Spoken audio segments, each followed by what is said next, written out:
ఏమండి భోజనానికి రండి. నువ్వు చేసావా? ఏ నాకు ఆకలిగా లేదు. మరి నాకు మాత్రం ఎలా ఉంటుంది అనుకున్నావు? అమ్మా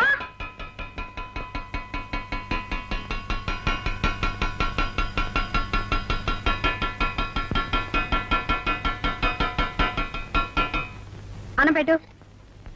నిన్నే అన్నం పెట్టు. త్వరగా తీసా, నాకు ఆకలిస్తుంది. ఏమిటలా చూస్తున్నావు?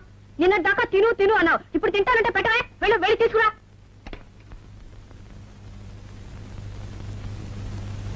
త్వరగా తీసుకురా.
ఏ లేదా పెట్టా?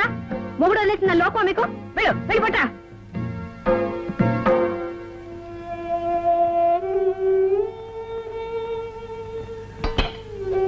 పప్పేది, నెయ్యేది, ఏంటి కలుపులేవా? ఏమిటా తిండి? నిన్న దాకా తిను తిను, తినకపోతే చస్తావన్నారు. ఇప్పుడు తింటే చస్తానా? చస్తే చచ్చాను. నీకే నష్టమా? నేను ఉంటేనే పోతేనే, నేను మొగుడితో కాపురం చేస్తేనే, చేయకుండా ముందు బాబులో తిరుగుతానే. ఏమిటమ్మా, ఏమిటా మాటలు? నువ్వెవరు? నా తండ్రి. నీ వయసు అంతా నాకంటే రెట్టింపు. ఈ వయసులో తెలుసో తెలియకో నేను తప్పు చేసి తొందరపడి వచ్చేస్తే ఇంటికి రాగానే లాగి లంపకాయ కొట్టి నువ్వు చేసిన తప్పని చెప్పాల్సింది పోయి నేను ఆవేశపడితే నువ్వు ఆవేశపడ్డావు. మన ఇద్దరు ఆవేశాలు ఏమై నా కాపురాన్ని కూల్చేసింది. నన్ను మొగుళ్ళు ఎంత చేసింది. ఈ లోకం అంతా నన్ను చూసి నవ్వేటట్టు చేసింది. నీకే నీ కాముంది, ఆమెకు నువ్వు ఉన్నావు. నీ ఇద్దరికి నేనున్నాను. నాకెవరున్నారు? ఎవరు లేరు, ఎవరు లేరు.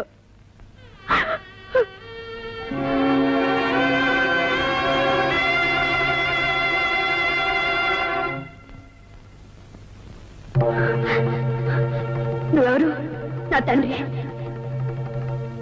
నీ వయసంతా నాకంటే రెట్టింపు. ఈ వయసులో తెలుసో తెలియకో నేను తప్పు చేసి తొందరపడి వచ్చేస్తే ఇంటికి రాగానే లాగి లంపకాయ కొట్టి నువ్వు చేసిన తప్పని చెప్పాల్సింది పోయి నేను ఆవేశపడితే నువ్వు ఆవేశపడ్డావు. మన ఇద్దరు ఆలోచనలు ఏమై నా కాపురాన్ని కూల్చేసింది. నన్ను మొగుళ్ళు ఎంత చేసింది. ఈ లోపం అంతా నన్ను చూసి నవ్వేటట్టు చేసింది. నీకే నీ కాముంది, ఆమెకు నువ్వు ఉన్నావు. మీ ఇద్దరికి నేనున్నాను. నాకెవరున్నారు? నాకెవరు లేరు, ఎవరు లేరు.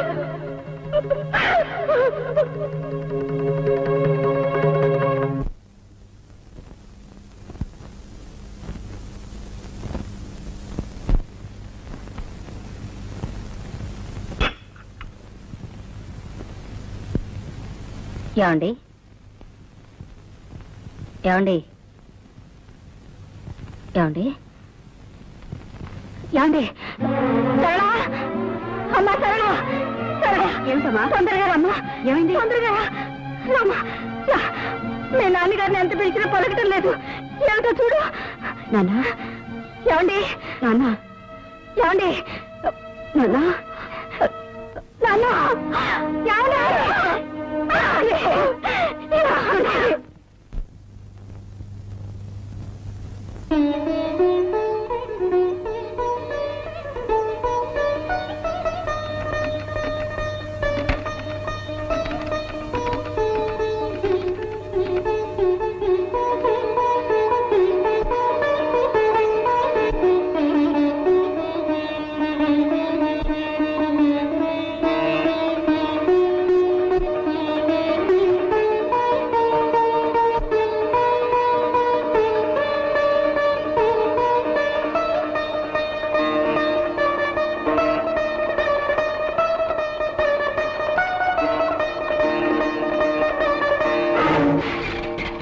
ఏమిటి సార్ అది?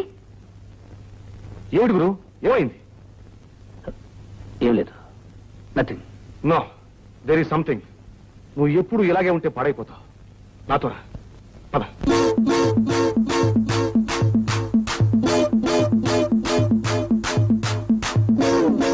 మరంత ఆరోగ్యంగా ఉన్నాయనా ఎలా పోయారు? అంతా నా కర్మ. ఈ మహా తల్లి పట్టుదలకు పోయి మొగుండు వదిలేసి వచ్చింది. కూతుర్ని చూడగానే ఆయనకి పట్టుదల వచ్చింది. అంతా చేయి సరిపోయిన తర్వాత ఇదంతా తన వల్లే జరిగిందని ఆయనలో ఆయన బాధపడి కుమిలిపోయారు. ఉన్న పసుపు కుంకాలు వదులుకుని ఇది వచ్చింది. వచ్చి నా పసుపు కుంకాలు చేరిపోయింది.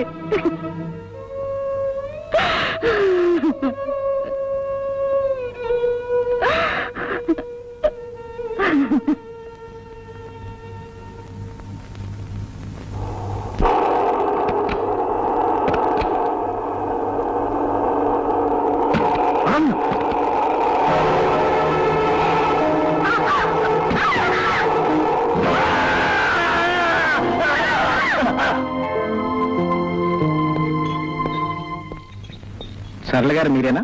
అవునండి. ఒకసారి లోపలికి వస్తారా?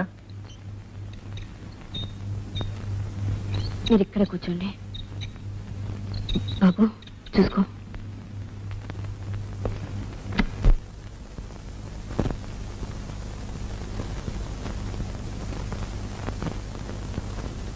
ఏమండి, ఇప్పుడు ఎలా ఉంది? చూడమ్మా, నేను బ్రతుకుతానన్న ఆశ నాకు లేదు. బ్రతికితే మంచిది. అలా కాకపోతే నా బిడ్డలు దిక్కు లేని వాళ్ళు కాకూడదు.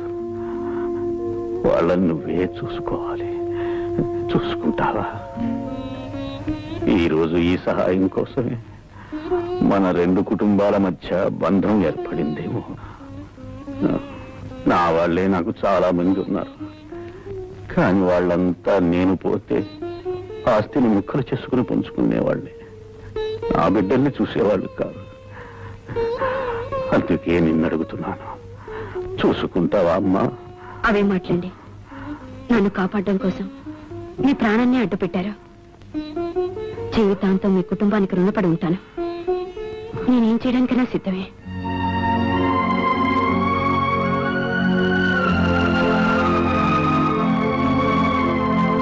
లాయర్ గారు, నా ఆస్తి మొత్తం ఆమె రక్షణలో నా బిడ్డలకి దక్కేలా రాయండి. అది చట్ట ప్రకారం సాధ్యం కాదు. మీ తర్వాత మీ ఆస్తి మీ భార్యకే దక్కుతుంది, కానీ మీకు భార్య లేదు. ఇప్పుడు ఎలాగా? చూడమ్మా, ఆయన ఆస్తి అంతా నీ పేర రాయమంటున్నారు. నీ సంరక్షణలో పిల్లలకు దక్కేలా రాయమంటున్నారు. అలా చేయడానికి చట్టబద్ధమైన కొన్ని నిబంధనలున్నాయి. రేపు ఆయన తర్వాత ఆయన దాయాదులు నువ్వెవరైనా అడగవచ్చు. అందుకు నువ్వేం సమాధానం చెప్తావు? అప్పుడు వాళ్ళు ఆస్తిని కాజేసే ప్రమాదం ఉంది. అందుకే నువ్వు ఆ పిల్లలకి తల్లివి కావాలమ్మా. పిల్లలకు తల్లి అంటే చట్టబద్ధంగా నువ్వు ఆయనకు భార్యవు కావాలి. అప్పుడే పిల్లలకు నిజమైన సంరక్షణాలు కాగలవు. ఆలోచించద్దు. నువ్వు ఆలోచించేలోగా ఏ క్షణంలో అయినా ఆయన ప్రమాదం జరగవచ్చు. అప్పుడు పిల్లలు దిక్కులేని వాళ్ళైపోతారమ్మా.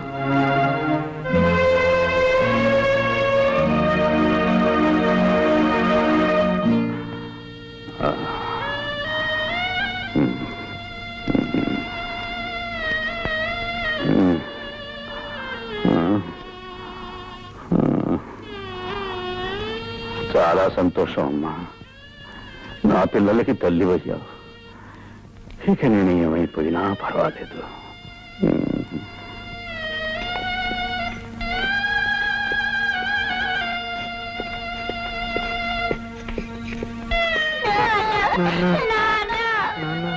బాబు ఊరుకోండి బాబు.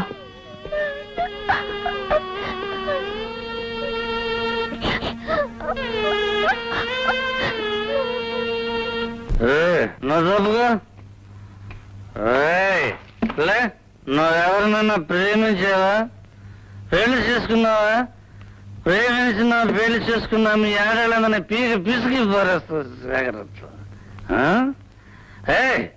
నల్లే లేదా నువ్వు ప్రేమించావా? పెళ్లి చేసుకున్నావా? ప్రేమించిన పెళ్లి చేసుకున్నా మీ ఆడవాళ్ళందరినీ నిలబెట్టి నరకి పిలిచేస్తాను. జాగ్రత్త. మిస్టర్ భరత్, నీ పరిస్థితి ఏం బాగుంటం లేదు. నిన్ను సస్పెండ్ చేస్తున్నా.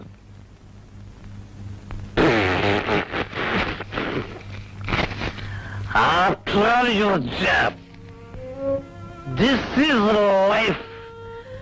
That is job. Life is greater than your bloody job. Goodbye. Goodbye. Goodbye, your job, ladies' job. నేను బ్రతుకుతానని, తిరిగి నా బిడ్డలతో ఇంట్లో ఉంటానని ఊహించలేదు. అదృష్ట దేవతవి, నువ్వు ఈ ఇంట్లో అడుగు పెట్టావు. అందుకే నేను బతికాను. భగవంతుడు నా కాళ్ళు లేకుండా చేస్తే చేశాడు గాని, నా బిడ్డల్ని కళ్ళల్లో పెట్టుకుని చూసుకుని ఒక దేవతని వాళ్ళకి తల్లిగా ప్రసాదించాడు. అదే నా ఆనందం. ఆ ఆనందమే నాకు చాలు.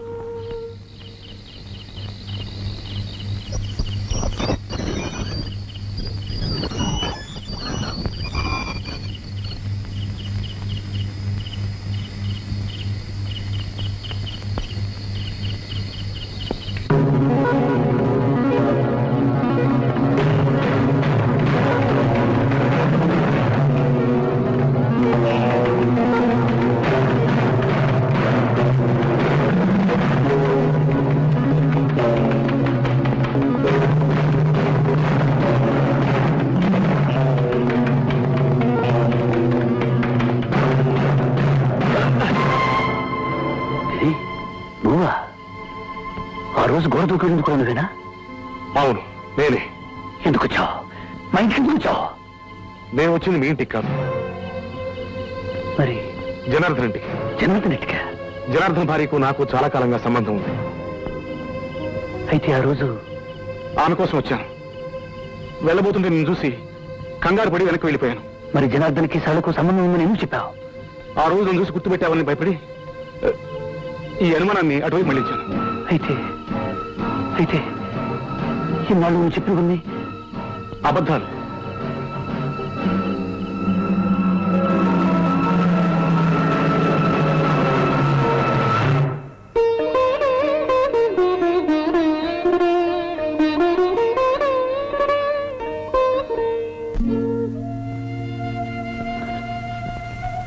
సారీ,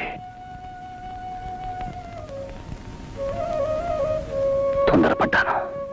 ఎలా తెలుసుకోగలిగావు? మా ఆఫీసులో పనిచేసే గిరి, అతను చెప్పాడు. గిరి మీకు తెలుసా? ఈ కాంపౌండ్కి ఎందుకు వస్తున్నాడో మీకు తెలుసా? భరత్, ఇదేమిటి?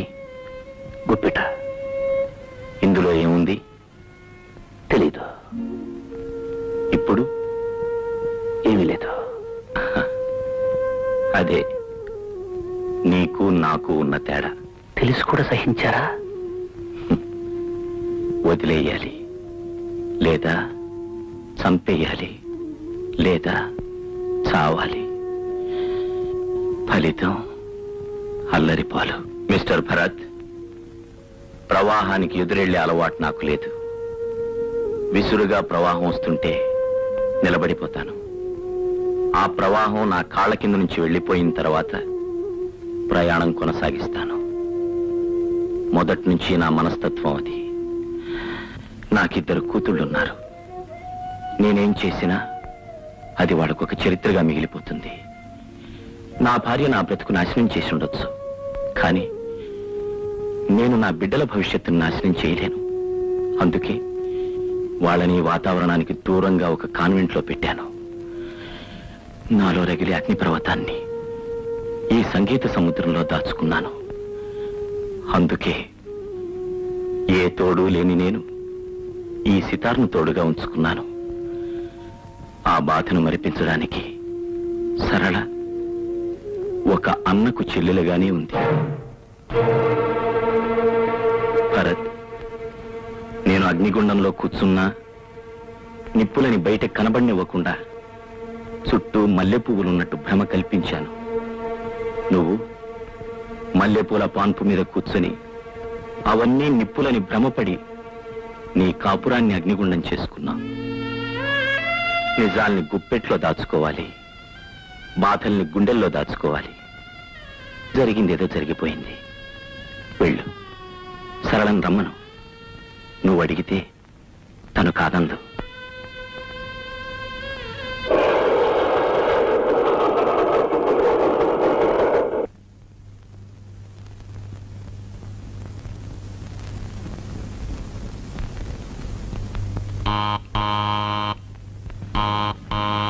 ఎవరు?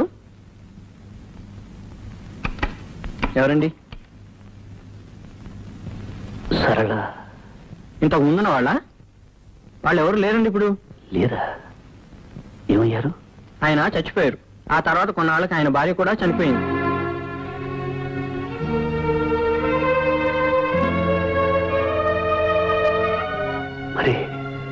మరి సరళ?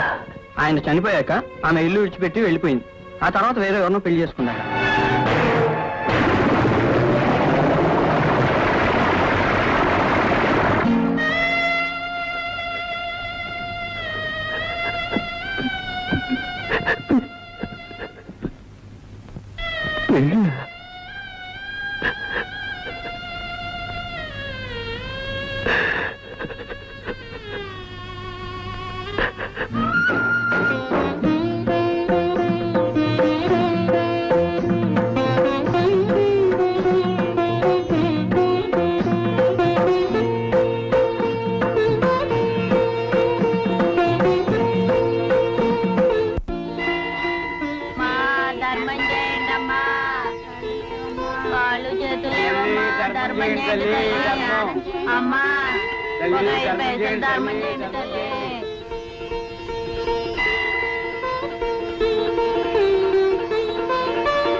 అరే ఏమిటి అది?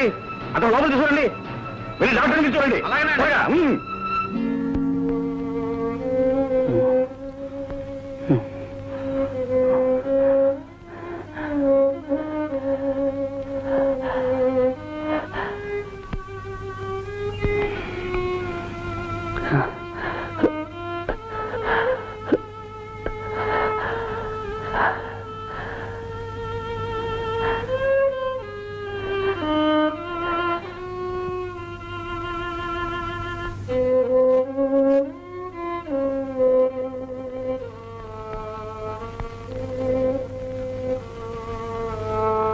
ఈ ఇంట్లో ఏం కావాలని గొడదూకి రాబోయావు?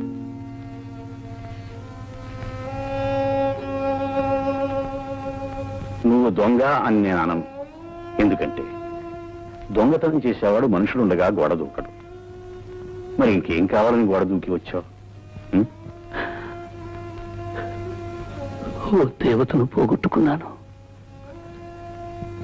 ఆ దేవత కోసం గుళ్ళన్నీ తిరుగుతున్నాను. ఓ గుడిలో కనిపించింది, గుర్తించేలోగా మాయమైపోయింది. ఎటు పోయిందో అని వెతుక్కుంటూ అమ్మ నన్ను స్కూల్కి వెళ్ళమంటుంది నన్ను వెళ్ళమంటుంది అమ్మ వీళ్ళని స్కూల్కి వెళ్ళమంటే పారిపోయి వచ్చేసారు. నాన్నగారితో చేయం చెప్తున్నారు రండిటో.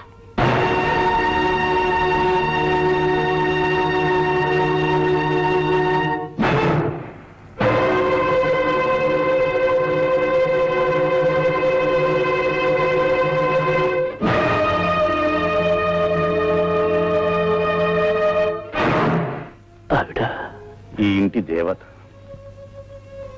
మీకు నా పిల్లలకు తల్లి. మీ పిల్లలకు తల్లి అంటే మీకు భార్యగా?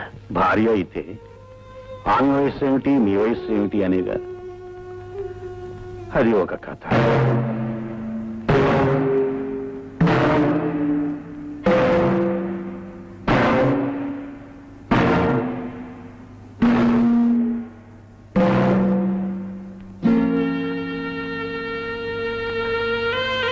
మీరు ప్రాణాలకు తెగించి ఆమెకు ప్రాణదానం చేసి ఆమెను దేవతగా చేసి గుళ్ళో ప్రతిష్ఠించారు. కానీ నేను నన్నే దేవుడిగా నా దేవత ఆరాధిస్తే నేను ఆమెను అవమానించి గుడి నుంచి వెలేశాను. నేను మనిషి అంటారా? మనిషి రాక్షసుడై తప్పు చేస్తాడు, తప్పు తెలుసుకుని దేవుడు అవుతాడు. ఇంతకీ ఎక్కడా దేవత? ఎక్కడో ఎందుకుంటుంది? పవిత్ర దేవాలయంలో ఉంటుంది. ఏ దేవాలయంలో ఉన్నా తన భక్తులకి అందుబాటులోనే ఉంటుంది. ఉంటుంది, దేవత భక్తుడికి ఎదురుగానే ఉంటుంది. కానీ ప్రయోజనం? భక్తుడు తన ఆవేదనంతా దేవత ముందు చెప్పుకుంటాడు. కానీ ఆ దేవత అనుగ్రహించిందో లేదో భక్తుడికి చెప్పదుగా. చెప్పకపోవచ్చు, కానీ మనలా మాట్లాడితే ఆమె దేవత ఎలా అవుతుంది? దేవత తన భక్తుల్ని ఎప్పుడు కనికరించాలో అప్పుడే కనికరిస్తుంది. నువ్వు అనవసరమైన ఆలోచనలు పెట్టుకుని మనసు పాడు చేసుకో. నీ దేవత దొరికే వరకు ఇక్కడే ఉండు, విశ్రాంతి తీసుకో.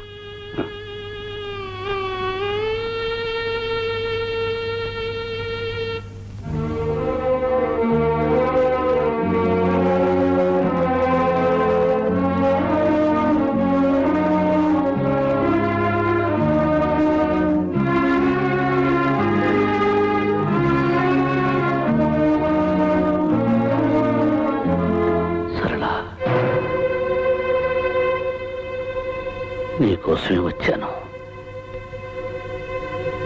చాలా ఆలస్యంగా వచ్చారు. వచ్చాక సంగతి తెలుసుకున్నాను. తెలుసుకున్నాక వెళ్ళిపోతారనుకున్నాను. ఎలా వెళ్ళగలను? నిన్ను విడిచిపెట్టి వెళ్ళారు, కానీ విడాకులు ఇచ్చి విడిచిపెట్టగలరు. విడాకులు ఇచ్చాను కాబట్టి గోడ దూకి రావాల్సి వచ్చింది. ఆ స్థితి నాకు తీసుకురావద్దు. సరళా. అవును, గాలిపటం ఎంతో ఎత్తుకు ఆకాశంలో ఎగురుతుంది. ఎంత దూరమైనా సంతోషంగా రెపరెపలాడుతూ వెళ్తుంది. కారణం, తను నమ్ముకున్న దైవం చేతిలో తాను సుఖంగా ఉన్నానని. చెట్టు కొట్టుకున్నా కొమ్మల్లో ఇరుక్కున్నా బాధపడదు. కారణం, తాను నమ్ముకున్న దైవం ఆ చిక్కుల్లోంచి బయటపడేస్తాడని.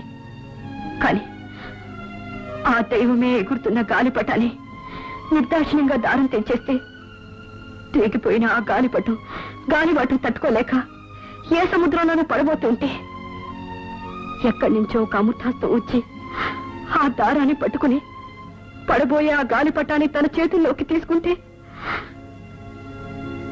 ఆ గాలిపటం ఎవరికి సొంతం అవుతుంది? నిజమే. అయినా ఆ గాలిపటానికి దారం కట్టింది, ఎగిరే శక్తినిచ్చింది మొదటి దైవమే కదా. కావచ్చు, కానీ ఆ దారాన్ని తెంచేసి నిరాధారం చేసింది కూడా ఆ దైవమే. దైవం తప్పు చేయడా? దైవం ఉన్నది తప్పు చేయడానికి కాదు, తప్పులు చేసిన భక్తుల్ని క్షమించడానికి. తప్పు తాను చేసి భక్తుల్ని దండించేవాడు దైవం కాదా?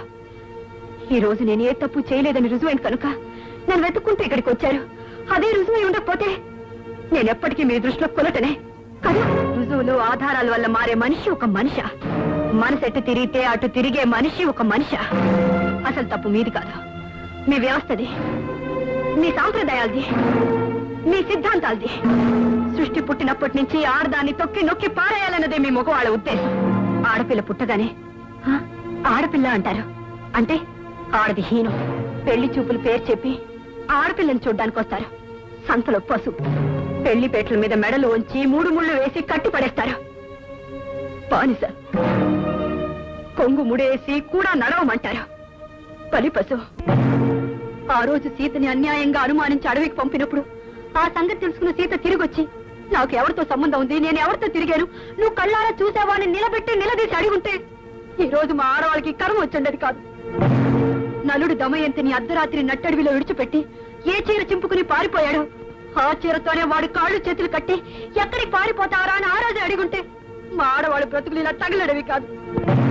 హరిశ్చంద్రుడు కట్టుకున్న పెళ్ళాన్ని నడిబజార్లో అమ్మినప్పుడు నన్ను అమ్మే హక్కు నీకెవడిచ్చాడ్రా అని ఆ రోజే అడుగున్నా, ద్రౌపదిని జూదంలో తాకట్టు పెట్టినప్పుడు నేను ఈ బానిసనా అని ఆ రోజే ఆడది తిరగబడి ఉంటే ఈ రోజు మా ఆడవాళ్ళ బతుకులు మీ మగవాళ్ళ చేతి కింద చెప్పు కింద పడుండేవి కావు. ఆ రోజు వాళ్ళు నోరెత్తలేదు కాబట్టి పతివ్రతలు, ఈ రోజు మేము నోరెత్తాం కాబట్టి పతితులం. సప్తపది పేరుతో 7 అడుగులు నడిపిస్తారు. నీ అడుగులో నా అడుగు వేసి నువ్వు తప్పుదారిని నడిచినా అదే దారిలో నడుస్తానని చెప్పడానికి. కానీ ఆ 7 అడుగుల్లో ఏ ఒక అడుగు గోతులో పడినా ఆడది కూడా అదే గోతులో పడాలి, చావాలి. అదే పవిత్ర బంధం, 7 అడుగుల బంధం. ఇంత కట్టుదిట్టంగా వేసుకున్న బంధాలు, అగ్ని సాక్షిగా చేసుకున్న ప్రమాణాలు పరాయి మగాడితో ఒక క్షణం కూర్చున్నా, మాట్లాడినా, నవ్వినా వెంటనే విడిపోతాయి. తెల్ల కాగితం మీద నల్ల గీతతో తెగిపోతాయి. చాలు, ఆడదానికి ఈ చరిత్ర చాలు. ఇంతకంటే గొప్ప చరిత్ర వద్దు.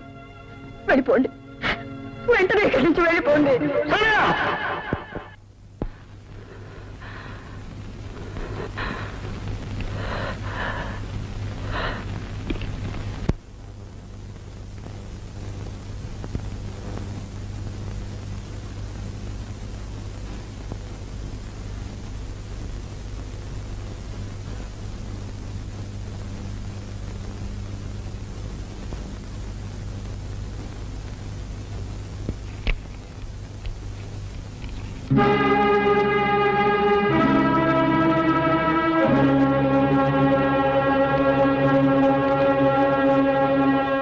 సరళ, నేను పొరపాటు చేశాను.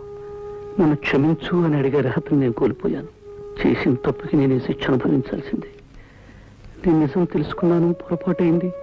నా వెంటరా అంటే నువ్వు రావని నాకు తెలుసు.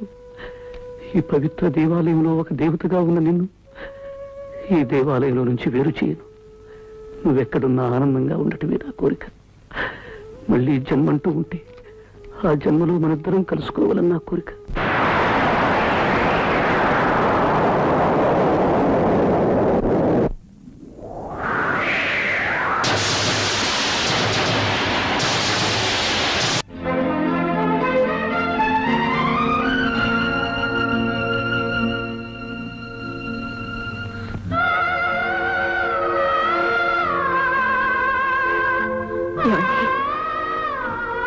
ఏమండి ఏమండి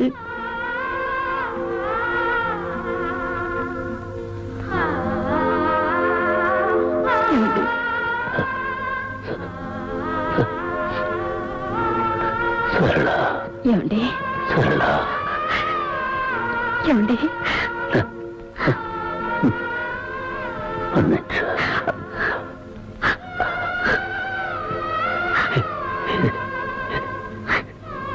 చెప్పడానికి ఇంత దూరం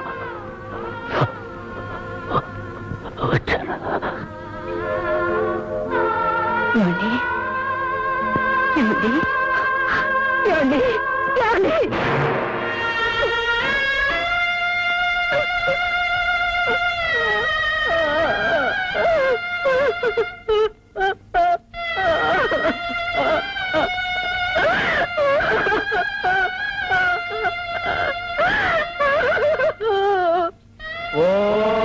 సత్యం జ్యోనావృణీమహే గాతుం యజ్ఞాయ గాతుం యజ్ఞపదయే నైవేః స్వస్తిరస్తు నః స్వస్తిర్మానుషేభ్యః ఊర్ధ్వంతు గాతు భేషజం శన్నోః స్వస్తిబలే శం చతుష్పదే ఓం శాంతి శాంతి శాంతి. అయ్యగారు, శుద్ధ భూమికి రాలేని వాళ్ళని ఇక్కడే బియ్యం వేయమని చెప్పండి. బాబు, ఏనాన్నగారు? మీ అమ్మగారిని పిలుచుకురా. అలాగే. అమ్మగారు, అమ్మగారు, అమ్మగారు, అమ్మగారు, అమ్మగారు, అమ్మగారు, అమ్మగారు, నాన్నగారు, అమ్మగారు,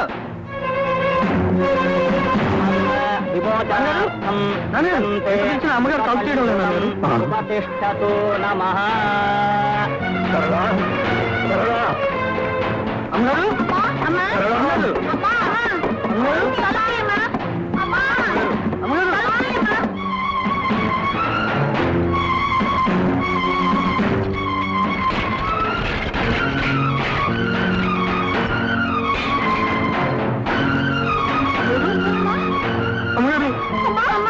అమ్మగారు, అమ్మగారు, నాన్న, అమ్మగారు, అమ్మగారు,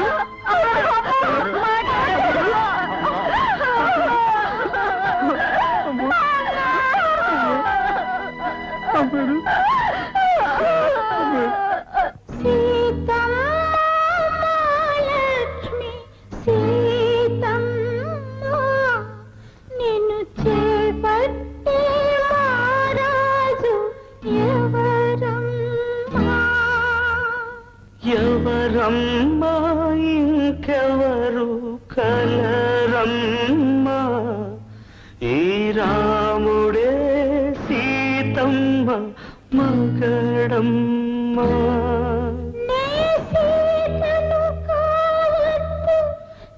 శ్రీరాముడు నాకొద్దు అగ్నిలో దింపేను అర